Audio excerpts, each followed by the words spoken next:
Hey guys, and welcome to another episode of Parlay Revival. So we are at our last stop in Vanuatu before we sail north through the Solomon Islands in Papua New Guinea. We are at a town called Vanuatu at the northern tip of Espiritu Santo. This place has absolutely no road access, so they literally never see any tourists, which at first had us a little on edge as foreigners on a big white boat. I don't know, I'm a bit nervous about what to expect here. But we have since been welcomed into this family as if we were their own. This is your kitchen? Yes. Very nice. We were wanting our last experience in Vanuatu to be wild and off the beaten path. Does he bite? And boy had we found exactly what we were looking for. So he was clinging onto his mother? Yes. And he fell? Fell. Vanuatu, you sign or sail one morning star.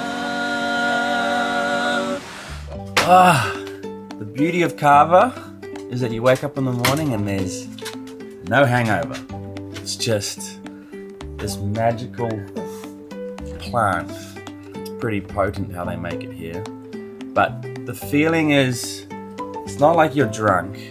It's not like anything else I've ever experienced. Your mouth and your lips and stuff go a bit numb, and then you just feel extremely relaxed. I've never drunk it to the point where I can't walk, but these guys have. You can see why they love it. It just makes everyone relax. It's if you're gonna get on something, it's the perfect thing because it just chills everyone out. But you do have health issues if you do it too much. And these guys that we did it with last night, they do it Monday to Friday. But yeah, everywhere we've been in Vanuatu, everyone describes their gardens. And they're never right next to the village. They're always somewhere else. And it's like this mysterious thing to me that I haven't really seen with my own eyes. But the entire population basically goes up into the garden and works there for like 10 to 12 hours, 6 days a week. Yeah, and then this afternoon we've offered to take the kids of this village. There's about 300 kids at that school, but just the ones in this side of the village that we had dinner with last night, we've offered to take them on a little boat cruise. And then we'll probably head out of here tonight. So a lot going on, let's go. Let's go see this mythical garden. We found a local man named Felix, that's Felix with an R, to take us up into the jungle, and it was a solid 1 hour walk to get there. We eventually arrived at Felix's pride and joy, his garden. And in his garden, he has chosen to grow almost exclusively one thing, water taro.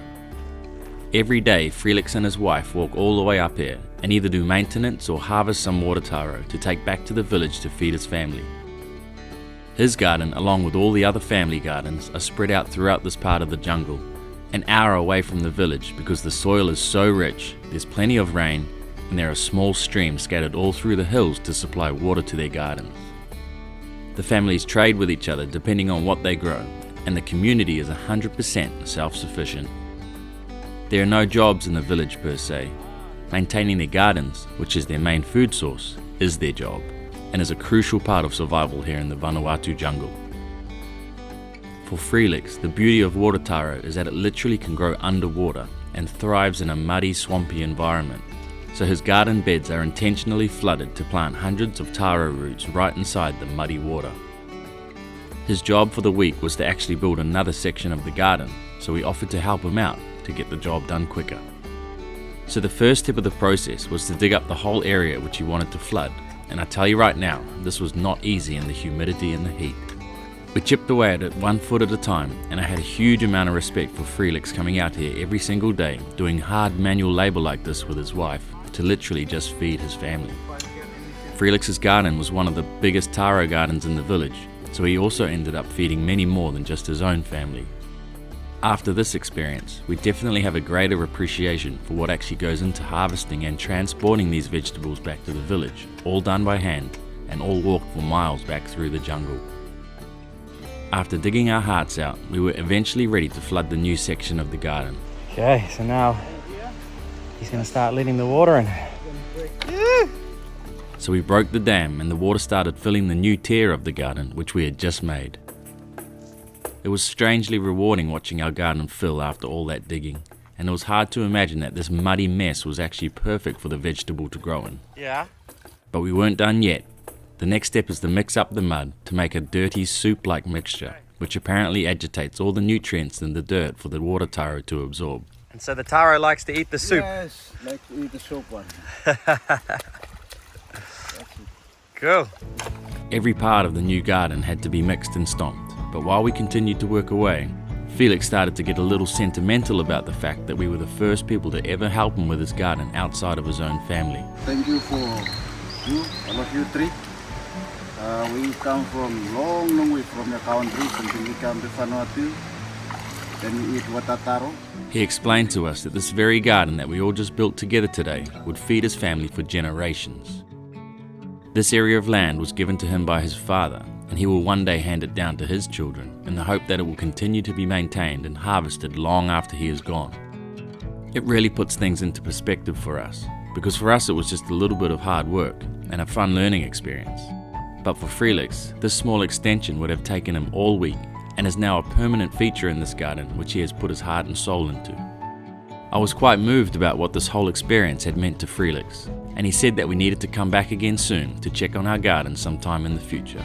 So in 5 years' time, we can come back and check on Yes, this? you can check again. This cotton, I will call it, in our language we call white people, we say tasal.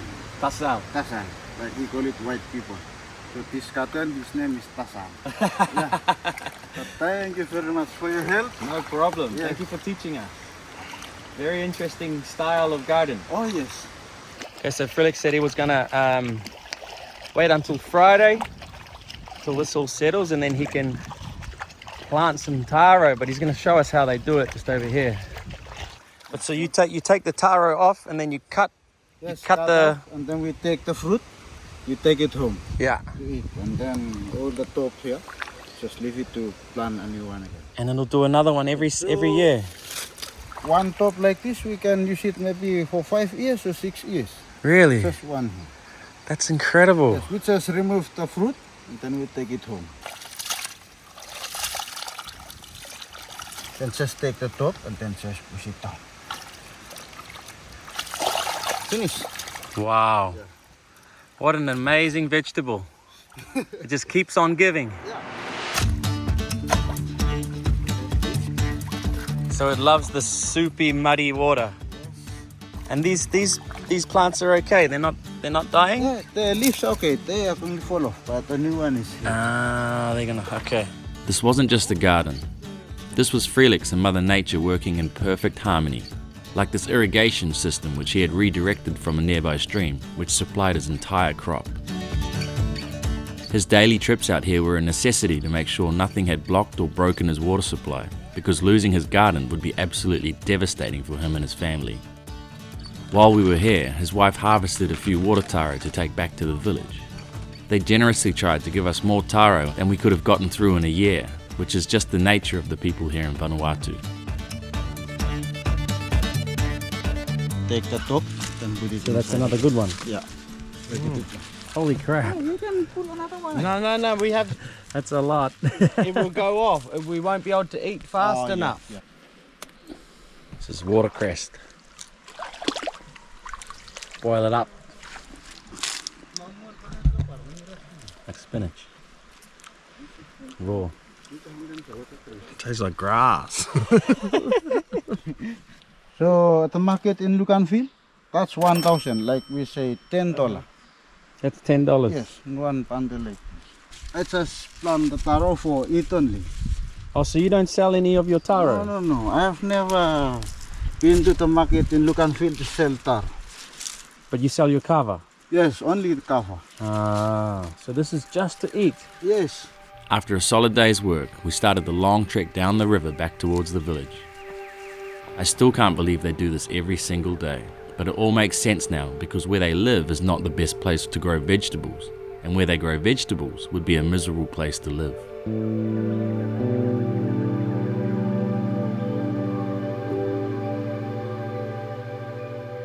The spring coming straight out of the... Oh, What is it? Hold it, go. there's a crab.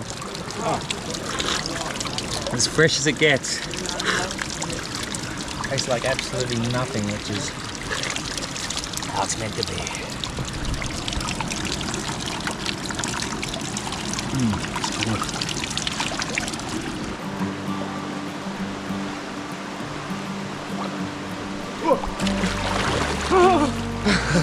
This big eel. A shower for the week.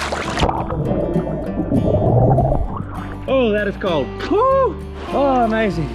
After a quick dip to cool off, we continued down the river, which was actually a different way than the slippery track we had walked out to the garden. I guess Felix just has 100 different routes to pick from depending on how he feels. Can you imagine this being your walk to and from work every day for your entire adult life? It's pretty mind-boggling, really. We were walking in silence, just taking it all in, when all of a sudden we heard some high-pitched squealing coming from the rocks on the other side of the river. Felix immediately knew what it was, and we went to go check it out. It can't fly? No, cannot fly. It's fallen at night. I It think. fall out of the tree? Fall out of his mother. He's peeing. Yes. He's scared. Does he bite?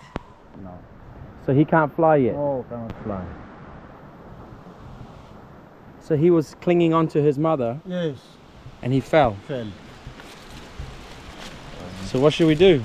I'll take it home. Take it We'll home? Feed it. Yeah. Yeah, we'll take a popo and then we'll feed it with a popo. Should we take him to Papua New Guinea? Oh, yes, yes, yes. Unable to fly, with its mother nowhere to be seen, sitting helplessly amongst the rocks, there was absolutely no way that this little guy would have made it through the night without being eaten by something in the jungle. So Felix decided to rescue him, which is slightly ironic because the Nivans love eating bat, but I guess it just wasn't this guy's time yet. And this is your kitchen. This is my kitchen. You have some orange again. There's some orange. Do you think he will eat some papaya? Yeah, yeah. I use that one to catch prawns. Yeah. Ah. And I want to for prawns just like this and then just. Then here is for the fish, for sea. Yeah. Yes, for lobster. He had no interest in eating my mango, or the pawpaw from Felix, which is what they call papaya, so he hung it up to eat in his own time. That's good. Felix came across some internet recently and let me know that the bat is actually still living in his house and is doing great, which was so cool to hear. Well, that was a crazy experience. Can't believe these villagers walk all of that way every day to get to their gardens. Makes you appreciate how sweet we do have it on here. There's no TVs, there's no internet, there's nothing here. So, very humbling experience. Wild. Holy shit, here comes the kids. Hey! Yeah!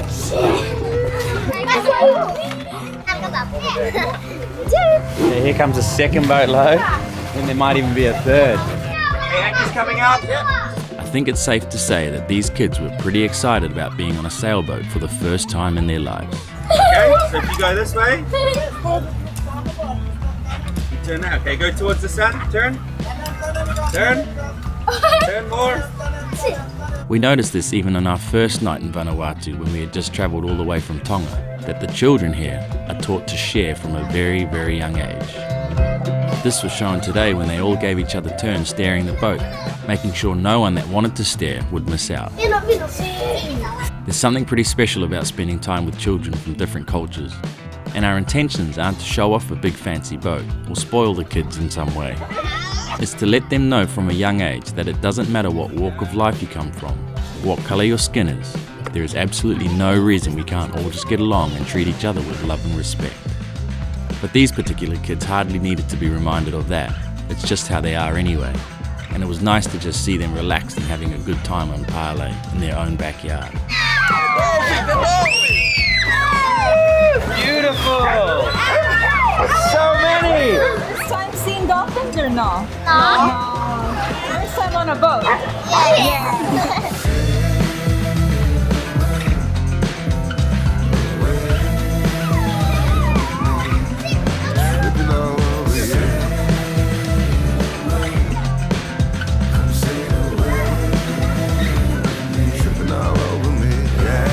Okay, we better get you home before it's dark.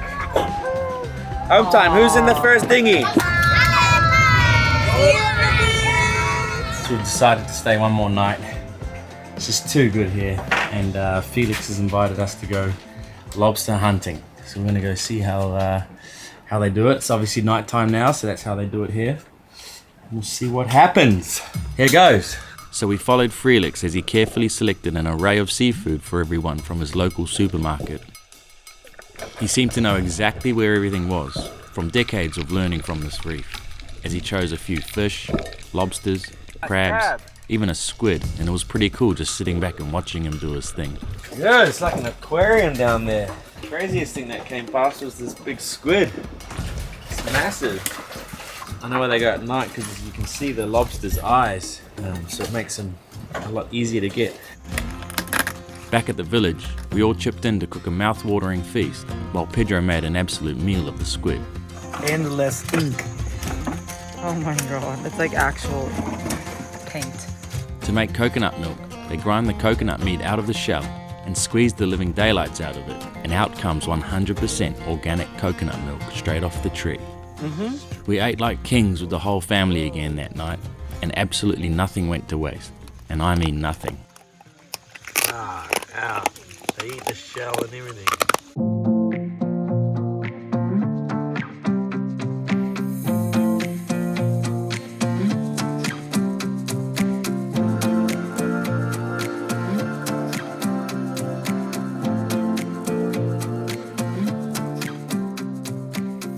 Alright guys, it is time to leave Vanuatu. This has been our last and final stop. 330 miles that way is the Solomon Islands. But my review of Vanuatu is that it is one of the most wholesome countries I've ever visited.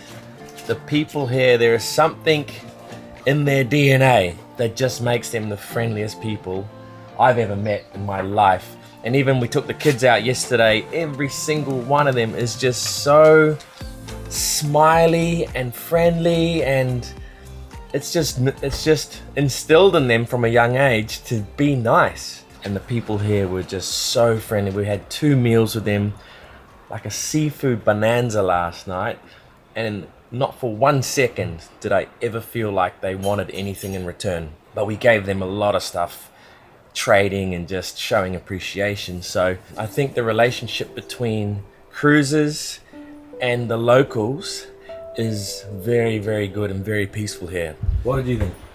Well, I think no matter where you go, the people make a place, and this place, Vanuatu, has proven that time and time again. The people are, just to go off Colin's point, are the most generous and kind people. And they actually taught me a lesson, you know, when I first arrived. We arrived to Port Vila, I thought I saw somebody stealing somebody else's bag, and in reality they were just protecting it. But I had that mindset going in that it was theft. So this country has really made me change my mindset and think about how I view the world. I figure like Vanuatu people is one of the happiest people in the world. They provide us a very nice different experience. It's not just about the country, but the country itself combined with the people made this place even more special for us. It's highly recommend to come here, but I really gonna miss this place. Also, this place is so full of culture, and we've only scraped the surface of it. Like, there are tribes here that have no contact with the outside world. We've only seen just a margin of Vanuatu. Like everyone's just said, the people are incredible, but the volcano in Taro was like out of this world. Like, it was actually erupting while I was standing right there. So on the last island we're at, they do the vine jumping, and I think the highest is 30 meters they go. But when we come past, the vines aren't ready, so nobody would jump, which I wouldn't even jump when the vines are ready. The Coolidge is a 200-meter warship, and it had everything on there for supplies for the island, and it sunk with everything on it, so they got set back a lot. There you go, guys. That's a pretty good, well, that's one of the better reviews of any country we've ever done. So much to do. People are so friendly. The cruising is incredible. Be careful, it's pretty uncharted, so use eyeball navigation if you're coming here. We felt super safe. Not like the next 2 countries that we're about to go to. So if you can, take the time to get to Vanuatu if you're sailing in the area. It's not too far from Fiji, and you can still make it. Oh, there's a cyclone season here that's pretty ruthless. We've seen some of the devastation that it causes to the villages and the businesses. So I wouldn't recommend being here for that. But other than that, this is a cruiser's paradise. See you next week. Well, there you go, guys. I hope you enjoyed our Vanuatu series as much as we enjoyed sharing it with you. You heard us say we felt safe in Vanuatu. Well, things are about to change as we sail through the Solomon Islands in Papua New Guinea. So come along for the ride and we'll see you next Sunday. We've also got these flare guns. We were told a while back to have these out because if you shoot one of those into the bottom of someone's boat, it'll burn so hot that it'll just burn a hole straight through their boat.